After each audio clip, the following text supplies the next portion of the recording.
By the way, I'm proud I went to prison. I went to prison as a political prisoner. I went to Danbury prison, been around 100 years. I think I'm the only misdemeanor in the history of Danbury.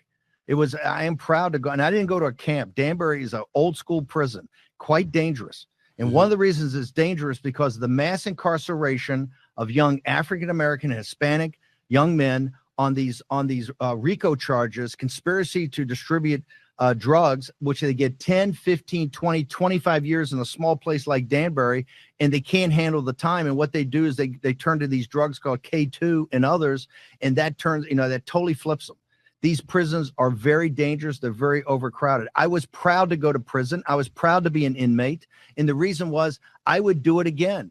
The people that sent me to prison, Nancy Pelosi and the committee, Stephen A. Smith, they went and begged Biden. He didn't want to do it. They went on their bellies and begged Biden for blanket pardons that have never been done in the history of this country. Blanket undefined pardons. It's never been done. All the committee got them and all the staff got them. And why was that?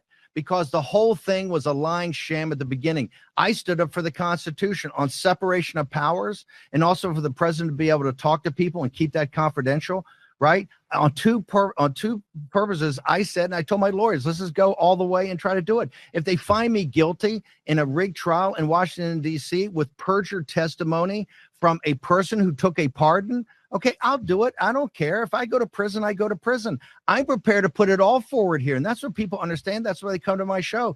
I don't care. And I tell people, hey, if they steal it again, we're going to go back to prison. I keep saying if they win the midterm elections, in the midterm, which traditionally kind of flips back and forth, if Hakeem Jeffries, who will raise $2 billion, if he wins, becomes Speaker of the House, because this is going to come down to after we lost the seats in Wisconsin on the Supreme Court ruling, it's going to come down to California and New York. And if we lose those seats, the first action Hakeem Jeffries is going to say is impanel, just like Pelosi did, going to impanel an impeachment committee and impeach President Trump. We're going to go right back to it. And if they steal 2028, the first thing they're going to demand is they're going to have all kind of lawfare again, just like the Justice Department had after us, and go after us again. And hey, if I go to prison again, I'll go to prison. I don't give a damn. I'm not going to back off 1 second. And I think that's why people come to the show, because they realize, hey, this guy puts it all on the line. He's not afraid of these guys. There's nothing. I'm 71 years old. They put me in prison when I'm 70. I don't give a damn. They can put me in prison the rest of my life. I'm not going to shut up, and I'm not going to stop fighting for my country.